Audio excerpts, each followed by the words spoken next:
भारत दौरा 4 दिन तक मार्को रूबियो भारत आए थे। तमाम मुद्दों पर उनकी चर्चा हुई। विदेश मंत्री के साथ उनकी मुलाकात होती है, प्रधानमंत्री के साथ मुलाकात होती है, उसके साथ ही साथ अजीत डोभाल के साथ भी मुलाकात हुई।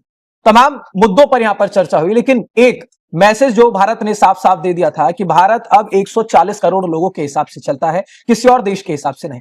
लेकिन अब ऐसे में क्योंकि जिस तरीके का रिसेप्शन मार्को रूबियो को दिया गया वो सभी ने देखा भी था। अब मार्को रूबियो जब भारत से जाते हैं तो सीधा उनकी मुलाकात होती है पाकिस्तानी मंत्री इशाक डार से। अब ये बहुत सारे सवाल भी खड़े करता है कि आखिरकार जब इंडो पैसिफिक का सबसे मजबूत स्तंभ आप भारत को बता रहे हैं, आप ये कह रहे हैं कि व्यापार हो चाहे रक्षा हो, हर क्षेत्र में भारत के साथ हमारी साझेदारी बहुत जरूरी है, लेकिन अब ऐसे में पाकिस्तान को बहुत इंपॉर्टेंट मेंबर मार्को रूबियो का बताना, ये कहीं ना कहीं दोहरा रवैया अमेरिका का बार बार दिख भी रहा है।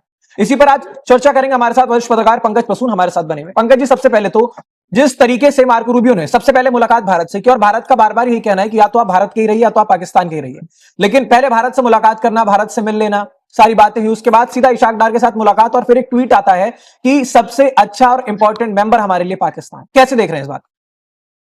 नहीं, वो तो भारत के बारे में भी कहा डोनाल्ड ट्रंप ने कि भारत हमारा सबसे अच्छा दोस्त है, यू कैन ट्रस्ट मी वगैरह। ऋतिक, एक जो इंपॉर्टेंट चीज है, मैं देख रहा था मार्क रूबियो का करियर जब से डोनाल्ड ट्रंप बने हैं, ये सबसे लंबा दौरा था किसी विदेशी धरती पर। He is super busy man. मतलब कि वो ये अभी उनको डायरेक्टर ऑफ नेशनल इंटेलिजेंस भी बनाया गया है। इसके अलावा वो सेक्रेटरी ऑफ स्टेट भी हैं और कई तरह की जिम्मेदारियां हैं। तो ये ऑन एन एवरेज 4 घंटे या 5 घंटे किसी देश में रहते हैं जब भी कोई यात्रा करते हैं तो, और भारत में 4 दिन रहे। तो इस एस्पेक्ट को भी हमें समझना होगा। दूसरी बात कि बहुत सारे लोगों को इस बात से आपत्ति है कि भारत में रहने के बाद उन्होंने पाकिस्तान के विदेश मंत्री से क्यों मुलाकात की। यही बात है ना। ये मैं अमेरिका का जो विदेश मंत्रालय का है साइट वो देख रहा था, इशाक डार की यात्रा भारत की यात्रा से पहले तय थी, तो उनको तो रिसीव करना ही था। सबसे पहले मैं इंडिया के एस्पेक्ट पे बात कर लेता हूं। डोनाल्ड ट्रंप के प्रशासन में एक रियलाइजेशन, और यह रियलाइजेशन यह है कि पिछले साल कई कारणों से भारत अमेरिका से दूर होता चला गया। जैसे कि ऑपरेशन सिंदूर के बाद एक पर्सनल ईगो डोनाल्ड ट्रंप का कि हमने युद्ध बंद करवाया, भारत का रिस्पॉन्स न देना। टैरिफ वॉर जो उन्होंने छेड़ा कि पहले तो रशिया से तेल खरीदने वालों के लिए एक्स्ट्रा, पहले तो 50% लगाया और 25% एक्स्ट्रा लगा दिया रशियन ऑयल पे। उसके बाद Nobel peace prize Donald Trump को चाहिए था, उसे लेकर। उसके बाद तमाम ऐसे मुद्दे हैं, वो जो बदतमीजियां उनकी है, इस वजह से भारत कट ऑफ होता चला गया। और फिर एक तस्वीर आती है जिसमें पुतिन, मोदी और शी जिनपिंग एक दूसरे के हाथों में हाथ डालकर एक तस्वीर खिंचाते हैं। तो आप जब वाशिंगटन या तो अमेरिका के जब भी आप अखबारों को देखिएगा तो एक चीज है जो कि बार बार वहां कही जा रही है कि why USA is losing India. तो इसलिए मैं कहूं कि ये सेल्फ रियलाइजेशन, इनकी जो 4 दिनों की यात्रा है वो एक पैचवर्क है। पैचवर्क मतलब कि चलो भाई इतनी दूरी हो गई तो किसी तरह रिश्तों को वापस बैक ऑन ट्रैक लाया जाए। ये जो मार्क रूबियो है उनका ये प्रयास था उन तलखियों को खत्म करने के लिए। हाँ, कम किया जा सके। देखिए, अचानक तो खत्म होगा नहीं, अचानक ये तलखी बढ़ी भी नहीं है, लेकिन अब धीरे धीरे डोनाल्ड ट्रंप और उनका प्रशासन ये कोशिश कर रहा है कि वो तलखी कम होती जाए।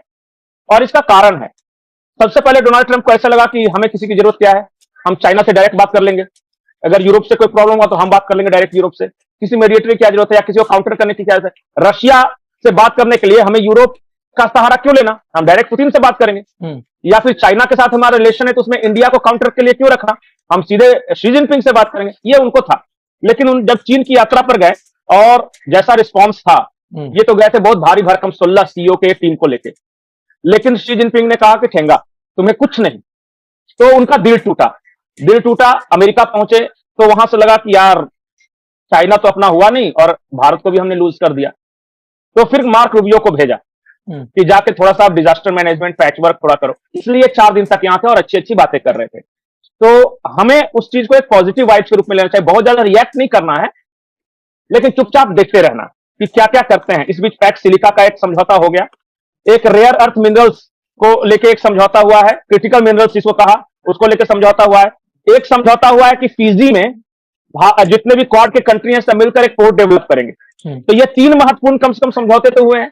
रही बात ये ट्रेड डील की, तो ट्रेड डील तो भारत ने इंटेंट तो पहले ही दिखा दिया था, और जिसमें कहा गया कि 500 बिलियन ना, कि हाँ 500 बिलियन का ट्रेड करेंगे दोनों वगैरह, वो सब तो पहले की बात है। तो ये 3 महत्वपूर्ण चीज तो हो गया।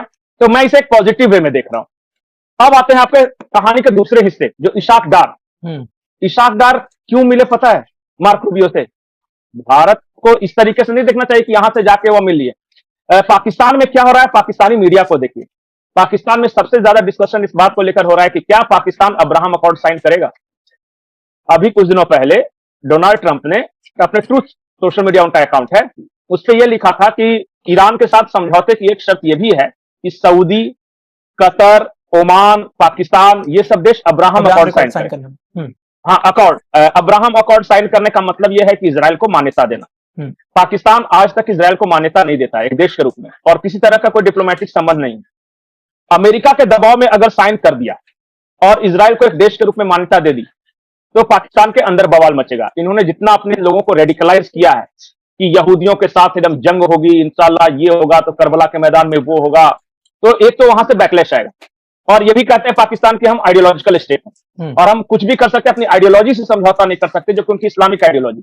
लेकिन साइन करने का मतलब होगा कि आप यहूदियों के साथ समझौता करें, इसका मतलब इस्लामिक आइडियोलॉजी के साथ आपने समझौता किया। अब ये तो आप मैंने बैकग्राउंड बता दिया, अब चल क्या रहा है वहां देखिए। अमेरिका का बहुत प्रेशर है पाकिस्तान के ऊपर कि आप अब्राहम अकॉर्ड साइन कीजिए, और इसी सिलसिले में गए हैं इशाक डार अमेरिका कि किसी तरह ये जो प्रेशर हो थोड़ा सा डिफ्यूज किया जाए, कम किया जा सके, या साइन कर रहे या नहीं कर रहे। पाकिस्तानी मीडिया में इस वक्त वही चर्चा है। एक मीडिया का एक तबका ये कह रहा है कि समझौता में साइन करने वाले हैं असीम मुनीर और शहबाज शरीफ। ठीक है जी, लेकिन पंकज जी, जिस तरीके से इस बात को बार बार मीडिया में भी उजागर किया जा रहा था कि पहले मार्को रूबियो भारत आते हैं, फिर पाकिस्तानी मंत्री के साथ उनकी मुलाकात होती है, चलिए वो तो ठीक है कि अब्राहम रिकॉर्ड को लेकर के हो सकता है वहां पर पहुंचे हो, तमाम अपने अंदर की जो बातें थी वो की हो, डैमेज कंट्रोल करने के लिए भी हो सकता है गए हो, लेकिन इस पर स्पष्ट जवाब अजीत डोभाल ने रशिया में बैठ के मॉस्को से भी दे दिया था। उन्होंने स्पष्ट रूप से कहा कि वो देश जो दोनों तरफ बैठना चाहता है, हमें उसके साथ कोई रिश्ता नहीं रखना। इसके साथ ही यूएनएससी को लेकर के भी उन्होंने कमेंट किया है कि इसमें भी अब कुछ बदलाव की जरूरत है, क्योंकि वही डोनाल्ड ट्रंप है जो 3 जनवरी को वेनेजुएला के राष्ट्रपति को उठा लाते हैं, यूएनएससी को ताक पर रखते हैं। बिल्कुल आपने सही कहा, ये पाकिस्तान के लिए था। अजीत डोभाल जी ने जो रशिया में कहा कि भाई तुम दोनों क्लेम करते हो कि आतंकवाद के खिलाफ लड़ भी रहे हैं और आतंकवाद भी फैलाते हो, तो जो दोनों तरफ बैठा है हम उस पर बिल्कुल भरोसा नहीं करते। तो ये तो पाकिस्तान के लिए था।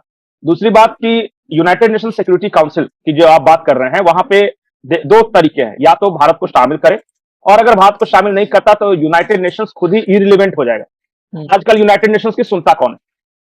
कौन सुनता है? क्या वेनेजुएला पर अटैक करने गए तो यूनाइटेड नेशन से पूछ के गए? इतने सारे युद्ध हो रहे हैं, कहीं आपने देखा यूनाइटेड नेशन की कोई भूमिका? यूनाइटेड नेशन पता नहीं क्या वजह है, लेकिन मजबूर भी है। जब आप ताकतवर देशों को शामिल नहीं कराइएगा, दूसरे विश्व युद्ध के शक्ति संतुलन से 2026 चलाइएगा, तो यही होगा जो हो रहा है। कौन यूनाइटेड नेशंस? हम अपने आप ग्लोबल साउथ की बात कर रहे हैं, हम अपना यूएनए बनाएंगे। अब क्या कीजिएगा, जिसमें ब्राजील, इंडिया, रशिया ये सब शामिल होंगे। रहे अमेरिका, ब्रिटेन किस बात के लिए शामिल है? भारत से किस मामले में आगे है? वो क्यों सिक्योरिटी काउंसिल में शामिल है?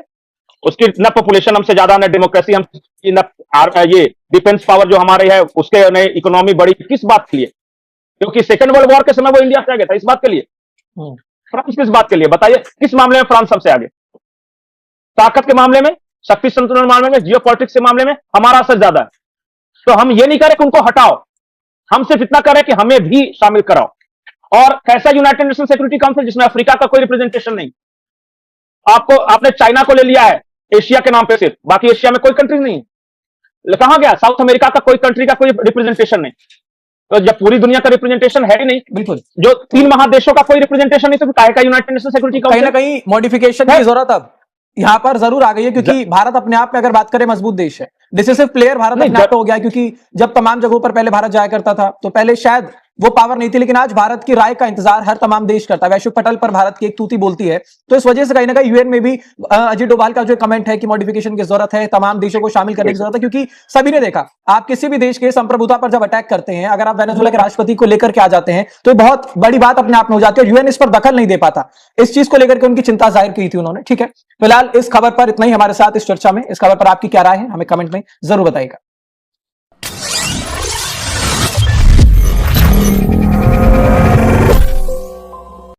नमस्कार, मैं हूं शीनम शर्मा। कश्मीर पर शहबाज के सुर में बोले हैं चीनी राष्ट्रपति। चीन और पाकिस्तान के साझा बयान में किया है जिक्र, यूएनएससी का हवाला दिया है। पूरी खबर क्या है इस वीडियो में मैं आपको बताने जा रही हूं, तो वीडियो को अंत तक जरूर देखिएगा।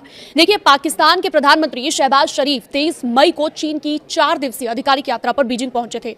उनकी यात्रा मंगलवार यानी कि 26 मई को पूरी हो गई है। शरीफ ने यहां पर जिनपिंग से द्विपक्षीय वार्ता भी की है। देखिए, चीन और पाकिस्तान एक साथ आते हैं, ये बात हम सभी जानते हैं, और कई बार इस तरह के बयान भी दोनों गठजोड़ तरीके से दे चुके हैं। तो चीन और पाकिस्तान का भारत के खिलाफ गठजोड़ एक बार फिर से सामने आ गया है।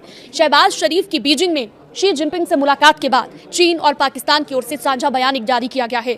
दोनों देशों के ज्वाइंट स्टेटमेंट में कई जगह पर उसी तरह की भाषा बोली गई है जो पाकिस्तान की ओर से भारत के लिए इस्तेमाल होती है। इससे पता चलता है कि दोनों देशों का यह गठजोड़ एक बार फिर से उजागर हुआ। इसमें खास तौर से कश्मीर के अंतरराष्ट्रीयकरण की कोशिश में चीन ने पाकिस्तान के सुर में सुर मिलाया है। देखिए, पाकिस्तान और चीन की बात करें तो संयुक्त बयान में कश्मीर का भी उन्होंने जिक्र किया। चीन ने इसमें कहा है कि इस मुद्दे को संयुक्त राष्ट्र के प्रस्तावों के अनुसार हल किया जाना चाहिए। चीन की ओर से पहले भी कश्मीर पर पाकिस्तान के रुख का कई बार समर्थन किया जा चुका है।